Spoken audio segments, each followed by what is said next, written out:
Welcome back to Redacted Media. We're doing a review of The Stand on CBS All Access, based on the novel The Stand by Stephen King. And we have two pretty fun viewpoints here. We have me, my name is Larmer, longtime Stephen King fan. We also have Joe. Doesn't know much about Stephen King, but has a Langoliers tattoo. So we brought it back. We brought it back. Don't. For one, it's on his back. We'll show you all when the show ends. But anyways, we're reviewing episode 7. Episode 7. The Walk. Good episode. You think so? Oh yeah. Pretty long though. Nah. Yeah. It's the same as any other episode. It felt long though. But it started off basically just catching us up from where we left off. Because last episode was a heater. It was. I didn't know what to do. Yeah. Oh my god. There was a lot going on in the last episode. And who did we start? We started with Harold, right? Yeah. Yeah, up there, and I liked that they showed us that again, but it felt less powerful to hear him say that line again. You know. A little bit, but I think they had to set up for what he was going to say right afterwards, what he said to her. Mm-hmm. Because I think she still wanted to make sure things were good before like they left. Yeah. So obviously they had a plan to leave right after the explosion. With him outing himself that he did the explosion, which I don't know why he would do that. But I don't know. It's one of those things where you saw him still have his moment of power over her, of saying, I'm done with you, and Flag's going to hook me up, basically. Yeah. Yeah, he was like, you get him. Hooray. Good job. You're going to look like a sack of potatoes compared to the chicks I get. And what he got death. Yes. How'd you like the death scene? Him going over that caught me off guard. Did it? It did. Okay. Because they played all the signs, like obviously turns coming up, him not paying attention. Yeah. You rode across the country on these things. You're gonna be riding through the mountains of Colorado and not be paying attention, which I don't know why he wasn't. Why are you going 110 in the mountains though? Real question, yeah. Like, relax. Yeah. Let her do her thing. Why do you have that was him still wanting to have control of the situation. Yeah. Of having one up on her, like, hey, what are you doing? Boom, dead. And he flew off that motherfucker. Yes. Yes. It looked really good until they did the close up of him falling. You could tell that shit was so CGI. I was like, oh yeah, did we really need that? Just a mouthful of blood. Then all of a sudden, that was the only blood that decided to jump out of his mouth. Oh yeah, right then, mouthful of blood. After that, you're good. Yeah. Just right up, nothing else, no extra, like nothing. Yeah, which I thought was weird. Yeah, it's like stupid horror, body horror. It was bad. It was like sci-fi channel horror. It was bad. It was pretty bad. It was bad. Yeah. Did you expect Harold to get got that quick? No, not this. You thought he'd at least make it to Vegas, right? Yeah, I thought he at least made it to Vegas. Yeah. He said something to piss off Flag, and Flag finished him off. Yeah. Yeah. You kind of knew Harold was a doomed character, like. Well. It was one of those things where you saw, like, they still saw kind of the crazy. I love the way he portrayed himself. You saw the craziness in his eyes when he tried to shoot her. But it was just like, this is where I die. Kind of sucks. Yeah. Couldn't move, nothing. Yeah. Damn. Harold's gone, man. I thought he would have fell down there, and then I thought it would have had a moment where he tries to crawl out and falls back down type situation. Okay, on that point, we'll go back to what was in the book. I think that's what a lot of people are tuning in for, is my knowledge about a book they've already read. Yeah. But you like The Stand, I like it too, so let's be buddies. Yeah, but so in the same thing in the book, he goes over the side on a motorcycle, right? But in the book, it's just like loose rocks that gets him. Like there's sand on the road. And it's like way more like someone else is fucking with him. Like, why didn't Nadine crash? Why'd Harold just crash? Instead of like, Nadine kind of caused this crash, you know? Yeah, that was a setup. Yeah, like you could tell it wasn't. It didn't show like that Flag was intervening at all. No, that was just her being aware of her surroundings. And in the book, they really go into more of like Flag being able to see through the crow's eyes a lot more than they did in the show. And whenever this scene is happening, Flag is watching this from crow view, you know, like through a crow's eyes. And it happens, he's watching it all, and like Nadine goes over. And first of all, in the book, Harold doesn't get impaled. Just breaks his leg. Breaks shit out of his leg. It's like, damn. Broken leg, though. Yeah. So, like, he does fall down a ravine, and he's like asking Nadine, like, hey, throw me down a rope. I need to climb up out of here. Like, yeah, fuck this. I need to get back up to my bike. And Nadine's like, no, can't. It's better this way. All that, right? Yeah. So he starts crawling up, right? And it takes him like hour. Nadine's still standing there, just watching him struggle. Wow. Yeah, just watching his ass struggle up there. And like he's like about to like grab her hand, but she's not reaching. But he's like, give me your hand, you know. She's like, you couldn't do it. You weren't strong enough to be with Flag. Oh, I'm strong enough. Goes like that, right? I don't remember if the gun misfires or if he forgot to pull off safety. Because he had her dead to rights. And Flag, like, watching it from a distance is like, no. Because he's about to lose Nadine, like, the only person that could give him a son. Yeah. To continue on wherever the fuck he's got planned. You know? Yeah. And Nadine just wants it. Like, she's like, okay, like, this will be a way out. Be another way out. It's her way out, Larry, you know? Because she has no control over it. She has to have someone else intervene in her life for that case, But gun cocks, or it wasn't safe, or the safety was on, or he missed. I don't remember which one it was. Then he rolls back down, blah, blah, blah. Ends up just about the same. Gotcha. Yeah, Nadine. When he shot those shots, I thought he may have hit her. Good shots. It was. That's why he was like, "Are you dead? Did I hit you?" Like that was some the way how quick he pulled that shot up and he actually almost hit her. Yeah, 2 shots within a couple feet of each other. That was a hell of a shot, my guy. Exactly. But yeah, so Nadine rolls on, and then I think we start to get the flashback to Boulder to see what's happening. Yeah. I liked the parallel, yet again, in this show. They're doing a lot of parallels that showed Larry walking in to everybody getting fucked up after the blast, right? Yeah. Just like him walking in the hospital. Yeah. You know, it's kind of the same view, same movement. I saw a lot of connections there. I thought that was kind of cool. But I thought more people would be fucked up. I thought we'd see some, like, burn people from the explosion. I think with those people being more of just background people, they weren't going to show that. Yeah.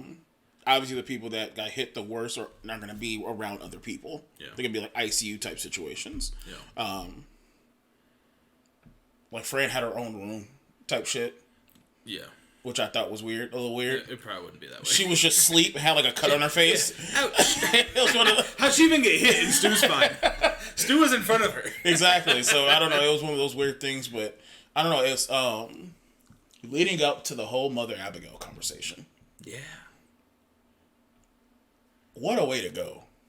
Just talking on your deathbed and like drop some bars and I'm 108 years old. I made it at night through the woods. Yeah. Like, and then she had her apparently she had her conversation with God to where this was her finally giving them actual direction. Yeah, I think that this is one of those things, like I've said in the last 6 episodes, that I don't know if it's my expectation being too high or the show kind of doing some mediocre writing. Did you feel the connection of the main cast, the 5, to Mother Abigail as strong as I can't say like as strong as I think it should be. Did it feel strong? Like, did it feel like they were really like they loved her like a mother? You know, like that was a really tragic death for them, or did it feel like they're like kind of characters that we've seen and we know, but we don't really have many interactions with them. We don't really get many really good scenes with them. I mean, Whoopi Goldberg might have done all this in a week. Yeah, the whole film it might have been a week.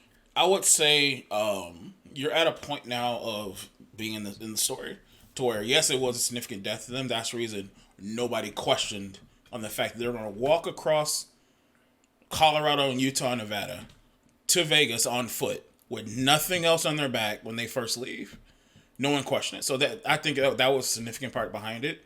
Them not reacting to it in a way, but they've seen so much death at this point. You're kind of like, somebody died.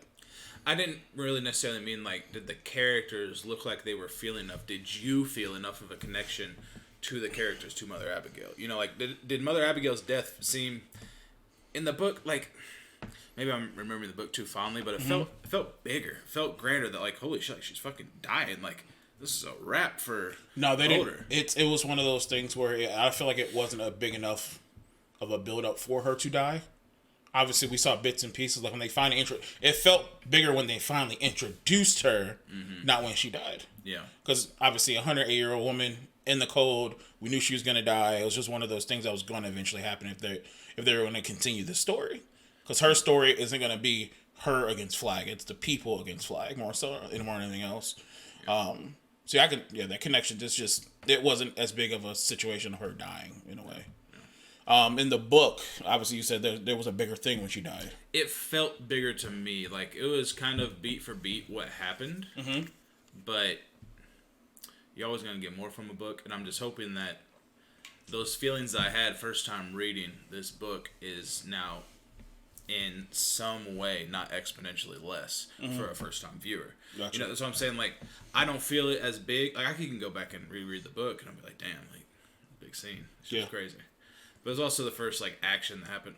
The show skipped over about 400 pages worth of bullshit in this book. It was nothing going on. Yeah. So they kind of sped it up and kept some action together.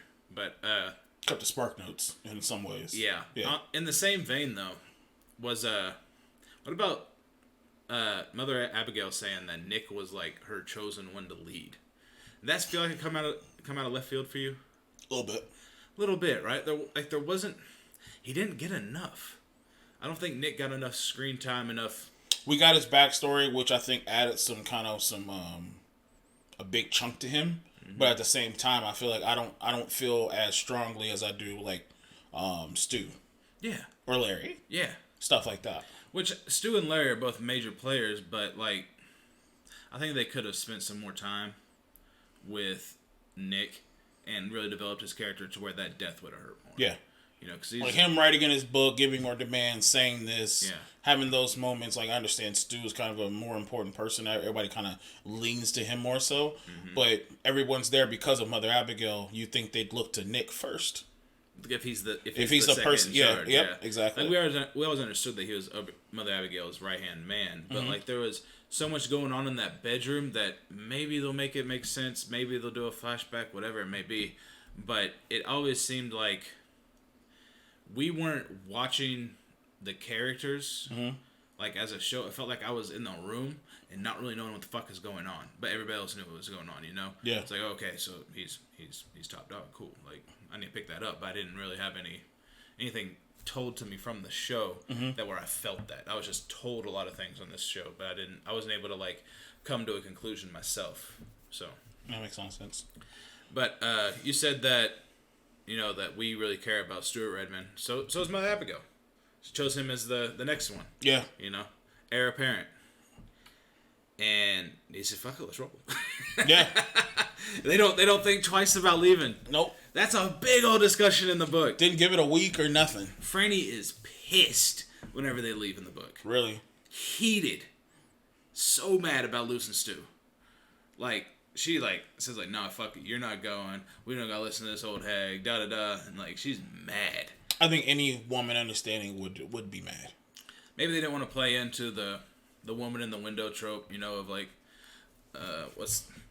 there's Greek mythology where a guy leaves for like 20 years and all he does is think about his woman at home. They don't want to just have her there, you know? So like maybe they didn't want to have her get all hysterical, which I respect, but it seems like it could have been more powerful, that there might have been a second thought of not doing what she wants to do. Like, they did just survive Harold's terrorist attack. And we're still theoretically waiting on people to come back from Vegas. And Flag has done absolutely nothing to their camp yet. Yet. Yeah. Big yet. I mean, obviously we saw the bomb this episode. Risk reward was bad. Yeah. But yeah. Oh yeah. We'll get to that later. Yeah. Old trashy. But yeah, so they're, I don't know, in the book's better. Show's doing alright. I'll just leave it there because I think I get too much into the book. That was a big boom because I think they had so much to try to squeeze into this episode. But why? I don't know. That's the thing. Why do we have to have the whole walk in one episode? That's true. Why'd we have to get to Vegas in one episode? We only have 2 left. It might only be 1. This might be an 8-episode series, and we've been thinking it's 9 this whole time. Yeah. With how much they got left and how they're speeding through it, that last 9th episode is going to be spread the fuck out. Yeah. If it's not ending in 8. So. Got you. But yeah, so we kept moving. We had a little glimpse with Trashy. Found the warhead. He is strong as shit. He had those chains. They pull like this, and they just go very slowly. It's like a sprocket in there that barely turns and helps it pull. They're really easy to pull, and you can lift up a fucking semi-truck with it. I know, but he moved the fucking thing all the way over to his damn ATV.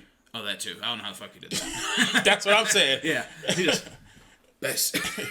They should have showed that the thing strapped to the back of his neck. It's nuts. Yeah. Yeah. And we did figure out, I remember a couple episodes, that is the Flash. Yeah, it was. I saw it again. I was like, oh yeah, that's him. I guess he's a piece of shit though, so fuck him. Yeah. Allegedly. But yeah, it was. I thought that was pretty weird. The fact that he strapped to the back, and I think there was a radiation. Yeah, that was a guy. There's a radiation meter on there. Gagameter? I don't know. Whatever the fuck thing you have falling out that tells you have dreads. Yeah. That thing, right? And just going crazy. Yeah, as soon as he started driving. God. he is going to pass out delivering that. Has to, right? Yeah. I don't know where they're going with the trash story. That'll be fun though. Yeah, trash was just a quick glimpse, and then Larry seemed kind of fucked up this episode. Like he was mentally fucked up about what Nadine and what Harold did. 'Cause he was both like, he fucked with both of them. He liked them, you know. Yeah, I mean, you have a general trust, obviously, with he has a trust with Harold because that was the person that got him there. Yeah, that was his belief system. That was his small piece of hope traveling across the country and him rehabilitating himself in some ways. And he runs to Nadine and Joe, and that was another piece of a puzzle for him. And you take those two pieces and pull out from underneath the rug. It's like who am I? Yeah. Type deal. That's kind of it was just kind of his makeup for what he became in Boulder. It's hard in a lot of ways for him. It's definitely a shattering of your idols. I mean, yeah, I think that I said in one of the episodes we were talking about, like, it might be in something that King wrote about idolizing people you don't really know. Mm-hmm. You're only maybe reading what they're putting out. Mm-hmm. Like somebody idolizing King, and it might have been some self-reflection there, some meta-commentary. That'd be fun to look into, but I can't vouch for what the man wrote in 40 years ago. But yeah, so yeah, and then he tells Glenn, like, yeah, it was sucked. Like, that was Nadine, and she was with him. Mm-hmm. I don't think he ever told him that they were sleeping together. I don't know if they probably weren't fucking, because Flag said she was pure. No, they weren't. But whatever. It was just they were close. They were really close. Yeah. Yeah. It never got to that point because I think it just never did. Yeah. Something you never thought about. And obviously, you're not going to think about that while you're on the road necessarily because we're necessarily safe in a lot of ways. I feel like if I'm walking 800 miles, we're talking about everything. you my gal. No, but that's the reason I think he wanted to have a conversation with her when he got to Boulder, but it never came to that point because then at that point, Flag had taken over. Yeah. But I thought that was definitely a closure part of Harold to him putting the jacket over his face. Oh yeah, we didn't even get to like them finding him. Yeah. That was pretty gruesome. Man, his face was gone. They ate his ass quick. But that's I think more of a jumping story because if you look at his legs, it's basically all bones there at that point. Yeah, he was there for a while. They did show some time passing. Yeah, I like that because it's obviously it happened in one episode, but didn't happen overnight. They said it was going to take until February to get there if they were to walk the whole way. Yeah, but I don't think they walked. They might have walked maybe halfway. Yeah, because that limo trip took them until at least dark. Mm-hmm. So, yeah, they were a good chunk of the ways there, and then random split in the road. When was that? With Stu when he fell. What caused that? I don't know. Was that in the book? It is in the book. But in my mind, I was like, this can't be in the fucking book. It's a washout in the mountains, though. It's like where like a mudslide came. Yeah. And like a river. That makes sense. And just cleared out a big. That makes sense. But this looks like a fucking Nevada canyon. Like it's dry. It's not a like that's something like you would think an earthquake causes or something like that. Like a fucking big old monster like smashing the ground or something. Yeah. You know, and kind of badly. It wasn't well done with how it got there, the plausibility of it happening. Mm-hmm. But that is directly from the book that they go down and Stu falls. So really, yeah. He falls on the way down or falls on the way going up. Oh, going up. Mm.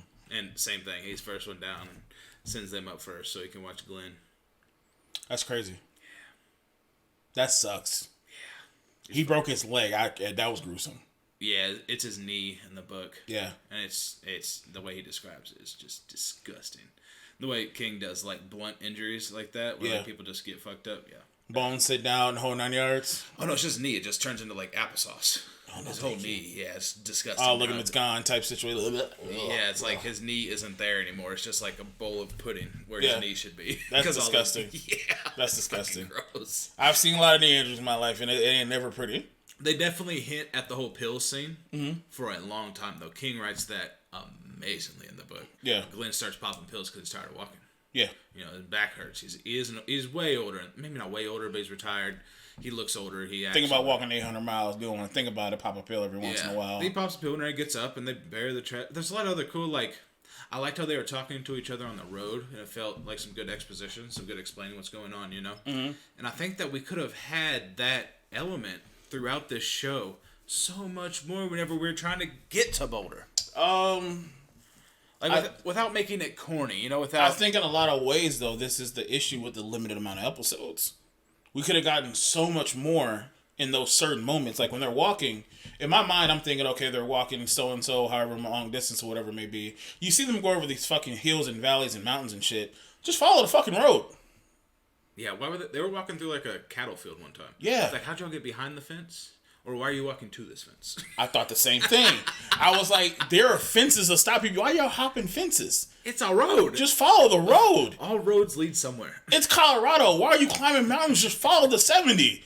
No one's around. Everybody's dead. Boulder is on the 70, ain't it? It's around there. Yeah. Yeah. Like, just follow the road. Go to Denver, turn right, keep going west. Whatever, right? Okay, yeah. I don't understand that. That part about that just part about it is it bugged me. Yeah. And then when they got to the split in the road, I was like, maybe there's a point where this isn't split. Maybe walk around. Yeah, well, that's the whole thing about it being in the mountains is that it's like, I think it's on a side of a mountain, right? Where, like, mountain fall down, right? Mm-hmm. And it splits through it, like, 20, 30 feet down. In the book? Yeah. So, like, you can't go up the fucking mountain. Yeah. You can't go down the mountain. Yeah. So there's way more, like said, plausibility of why is this here. Yeah, that, like I say, mudslide, that makes sense because you're in the mountains. Those type of things happen. Yeah. Mudslides, boulders falling off. Not just a schism in the earth. Yeah. Whatever. Besides that point, everything... That point bugs me in that episode. That was bad. Yeah. That's something that... The way that dog went up and down that damn thing made it look not as steep as it did. Well, dogs are also very good at climbing shit. Yeah, that's true. So... Yeah. Yeah. We had a... I love how nobody looked down and be like, oh, yeah, let's hope Stu. They just all turned around when he got to the top. And he's like, oh, good. Yeah. Little corny shooting. How they have him, like, up there. You could tell he was going to fall. He had to. They led up to it. Yeah, the low shot. And on top of that, they're like, yeah, one person's not going to make it, the whole situation. Yeah. I'm like, this is it. When they got to the split, I'm like, in my mind, I was like, they're going to say, hey, let's walk around. They did say, hey, let's walk around. I was like, somebody's dying in the split. Did you think it was Stu?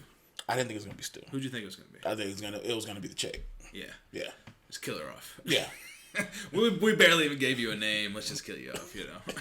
The fact they let it know when they started walking, they was like, yeah, we bring you along because you're Indian and you know land and water, right? Yeah. So we won't die. Yeah. Yeah. I love the fact they made that into a joke. Yeah, it's awesome. So you won't die shitting yourself. I love that. Hell yeah. That was funny. Them leaving Stu and the mentioning about the pills.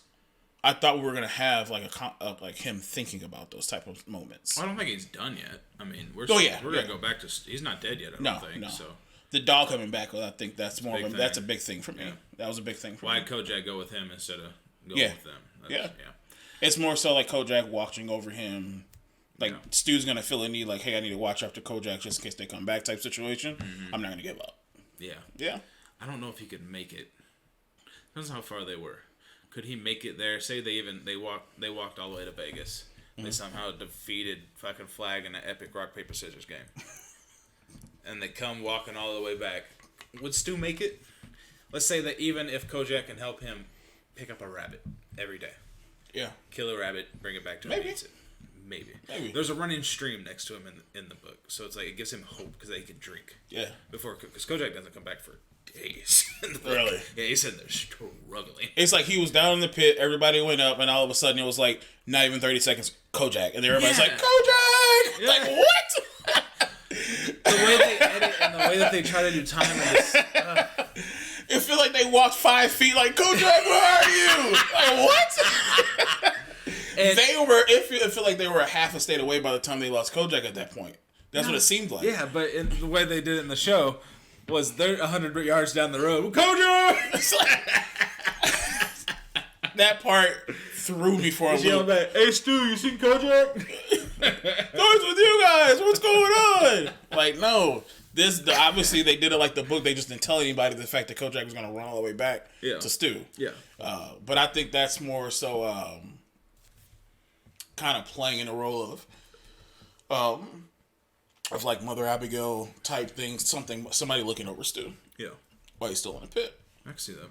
Yeah. Cute Living in the Pit by Chris Pratt. Parson Rick. Shut up. Yeah. Difference in the book that bugged me. Larry is way more troubled about leaving Stu in the book. Mm-hmm. He freaks the fuck out. Yeah. Because he doesn't want to leave somebody behind. He's not ready for all this responsibility. Because he's always been, told he's not a nice guy. He's selfish. He has no empathy. All of this. And now he has to make a decision that is true to his old nature, pre-plague. But it's also best for the group. And he battles that for a while. Really? Yeah, they have to convince him into it. Kind of like how Stu did. That they handled that well. That was pretty good acting. I think that could I have seen a tear? Could I have just seen one tear out of the guys? You never catch it. You're never gonna have it. It should have been. I don't even know if they cry in the book, but damn, one from fucking Glenn or Larry, I think. Or a one small moment of hey, I really don't want to leave you, but this is best for the group type look. Yeah, like one of those types. Something real intense that was almost a tear, and he turns away or whatever. Yeah. Just something that gave us that, just triumph of doing this to Stu. They're whatever that movie. I got you. Yeah, that makes sense though.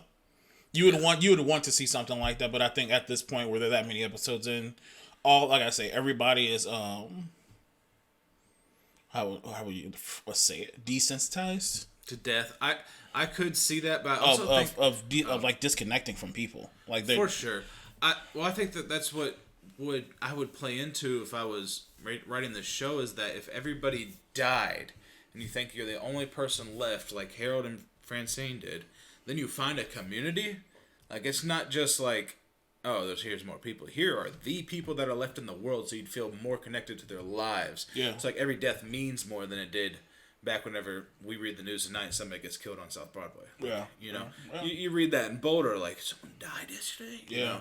It's I think they could have. There's just some thematic changes that probably could have went away, but I might be nitpicking too. No, like I said, I agree.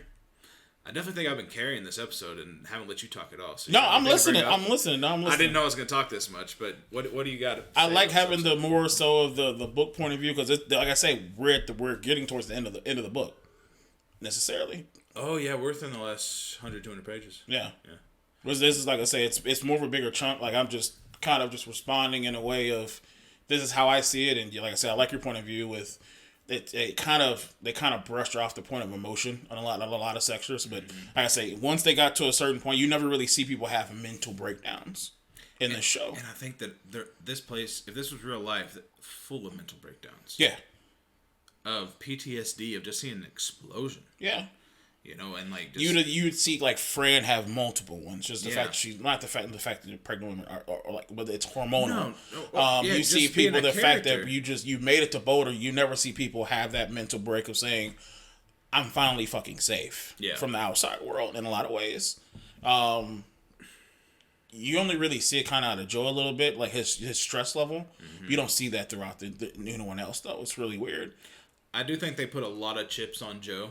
Mm-hmm. That if he wasn't in this whole story, I don't think it changed that much. I don't think it changed all that much. But it's super. The show, like I say, from that standpoint, super emotionless. It's more so getting to the core. Let's do this. Let's explain this, and then move on. It definitely feels like the writing might be a checklist of things that they really wanted to include from the book, and they made the checklist before they made the connecting pieces on how to get there. Yeah. And the connecting pieces are lacking a little bit. Yeah. Because there's a lot of times where they hit beat for beat, word for word from stuff that I remember in the book. Mm-hmm.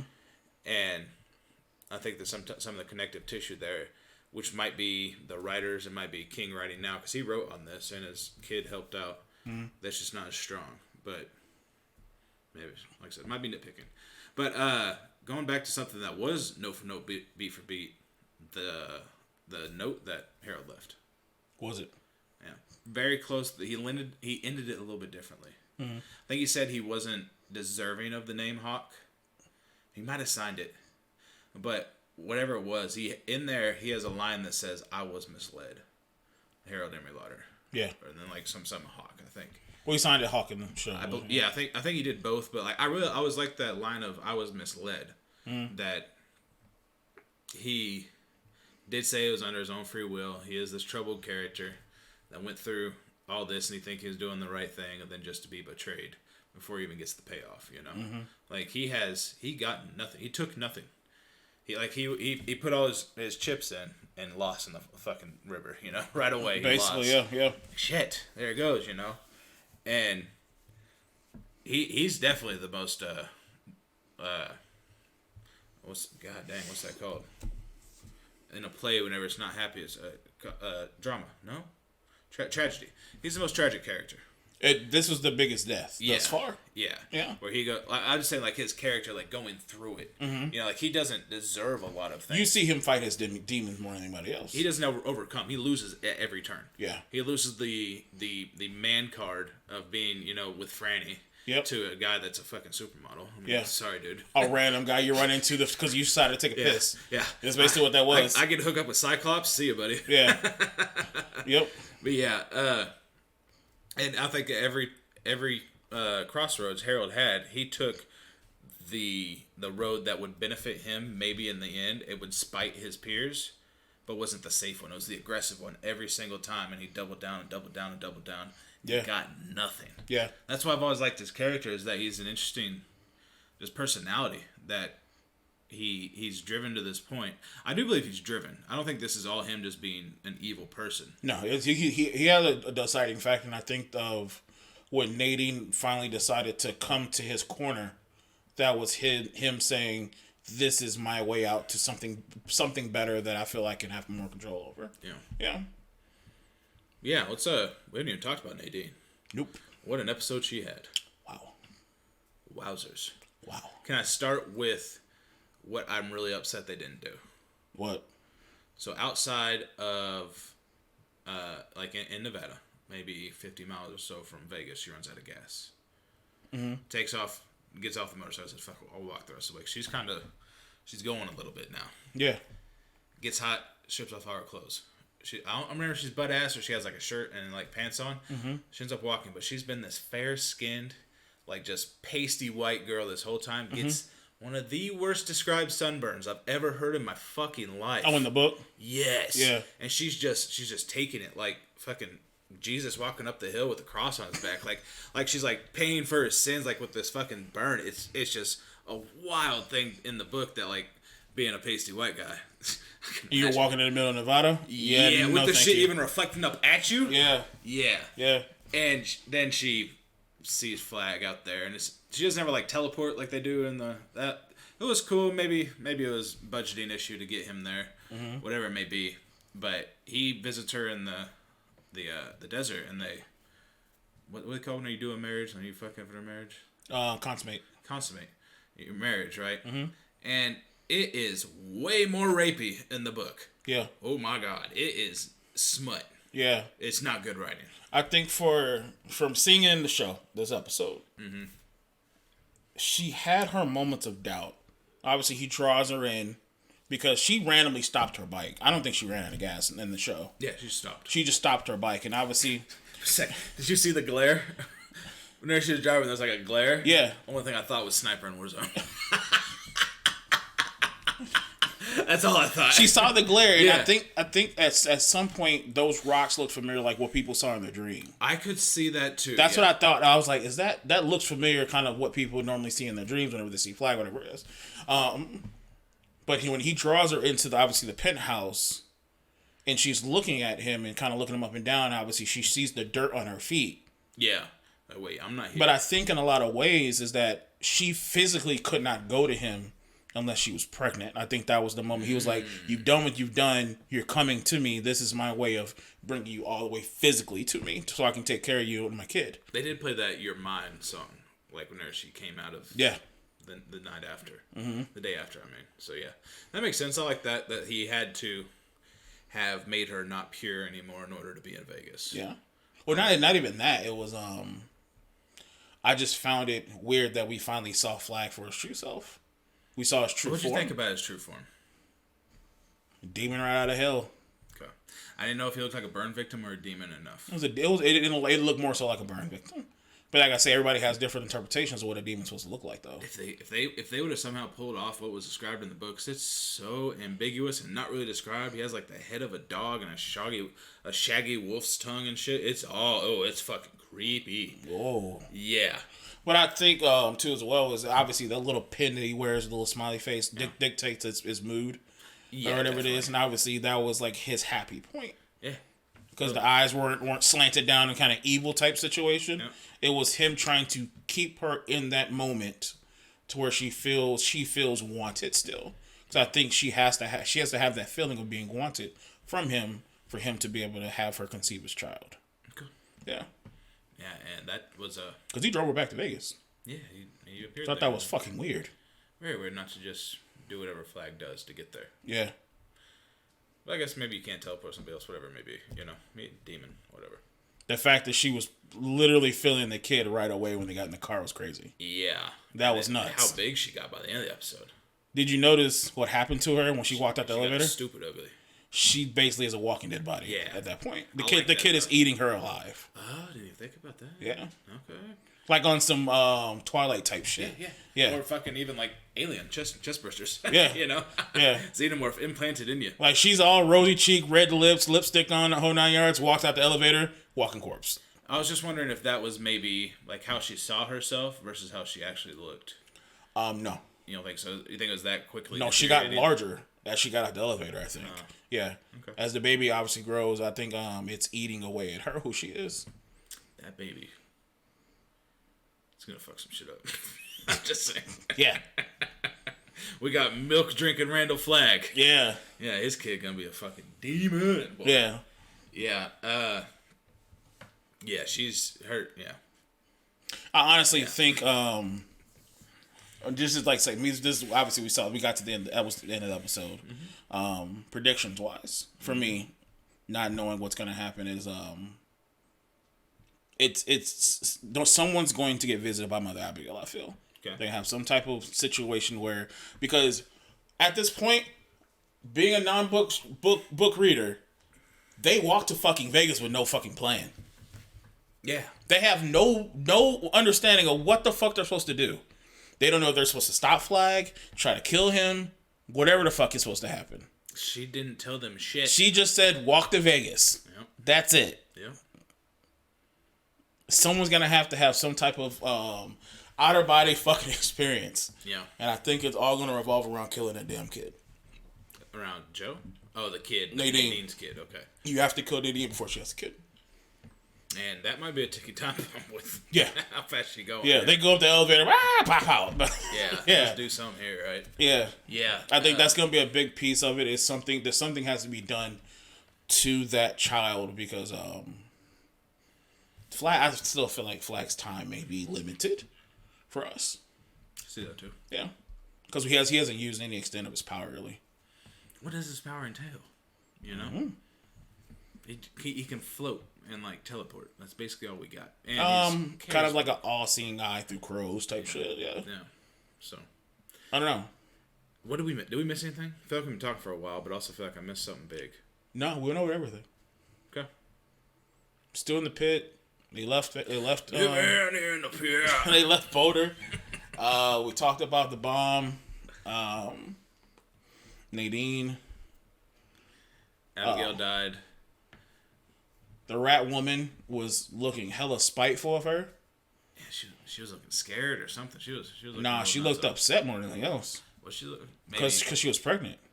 Because she loves Flag. Yeah. Like undying. Definitely. But I think it was one of those situations where she was more upset the fact that it wasn't her probably. I can see that. Yeah. Teeth though. Yeah. But alright, man. Out of 10. What you got it? This episode, I give it like a 7.5. Okay. Like I said, it was a good chunky episode, but it was just, I feel like there were so many opportunities to give us a little bit more, and they just missed the ball. Okay. This is probably gonna be the lowest rate I'm giving it. I'm gonna give it like an 8.4. Yeah. For how I feel about it, because like I think this could have been 2 episodes and explored a lot more things. This is the fucking climax of the story. Everything's taking off. Mm-hmm. Maybe not. Probably not the climax. Mm-hmm. That's gonna come up, but this is a very big rising action point of everything. Everything's happening. Everything's finally going. Mm-hmm. And all that time that we could have spent where the characters are spending time doing something like walking, we could have spent doing something. Yeah. We could have dived way into more Vegas. What's happening in Vegas? Where's Tom? I didn't think about Tom. I did the entire episode. But yeah, so I think this is probably one of the weaker episodes so far for me because I was looking forward to a lot of these things and the way maybe it's expectations with how last episode ended. Yeah. Because it was a good one. But yeah. Would you recommend the show? Yeah, I still would. Definitely. This is a lot of this leading up to this episode. I've recommended it, but I think how this show ends is really gonna it's teetering on if I'm gonna recommend it or not. The funny thing is, Stephen King wrote a new ending. I don't know how the show's gonna end. Really? Yeah. Yeah. So I don't know. Hopefully, it's better than the book. No. No. The book ends perfectly. Oh, really? Gee. Tall orders. Nervous, so like, don't fumble the bag. That's scary. Yeah. So I want to take this moment to talk about what our plans are after the show is over. Okay. We wanted to. It seems like the overwhelming response has been that we should just watch the original Stand. Because I've never seen it. I've never seen it. He's never seen it. Mm-mm. And we could do like a 1990s 2021 to the book comparison. You know, because we'd both be versed in 2021, be watching 1990s for the first time, and I would know the book. Yeah. That we'd probably release episodically, kind of how the TV miniseries came out. Things like 3 episodes, so we'd have like 3 weeks of that and just get it done. Just in case next week's our last episode. Just in case, yeah. That's where we'll be headed. And we also need recommendations, man. What do y'all want us to review? Does it have to be Stephen King? Yes, it's all Stephen King. But if you want it to be Stephen King, do you want it to be something else? What do y'all want, man? Give us a recommendation for shows, movies, whatever it may be. Anything. Music, art. Yeah. Trying to review some art. Hell no. I'm down. No. But yeah, it'll be a 2-minute episode. We're gonna get out of here. We are Redacted Media, Larmer and Joe. And if you like our little banter that we got into a little bit there, we have a podcast that puts out episodes once a year. No, we're trying to get back to once a week. I got a lot that I need to edit. But it's called the Joecat and Larmdog Podcast. And you can find that show still right here on Redacted Media. We're here doing it. We should have a WandaVision review coming out tomorrow over episodes 3 and 4. And we also, our best show, I'll say it every week, Drop Balls Podcast. My guy Chris. Yeah. You gotta watch it. If you like sports, you gotta watch it. He's funny. There's a lot of shit going on. Yeah, oh my God. He's got content, boy. Yeah. Follow us here, man. Subscribe here. Go get us on Instagram at Redacted Media YT. We're going to be doing some more giveaways here in the future. I think we said 250 subs. Around there. We're letting y'all know. Yep. And follow my guy on Twitch. Joecat Supreme. What kind of games you play, man? Everything. Everything? Everything. Find out. Stop on my Twitch channel, Joecat Supreme. Yeah. He's affiliate, so drop a sub too. Yeah. Support us. We need money. But yeah. It's been Redacted Media. Review of The Stand. Catch y'all next week. See ya.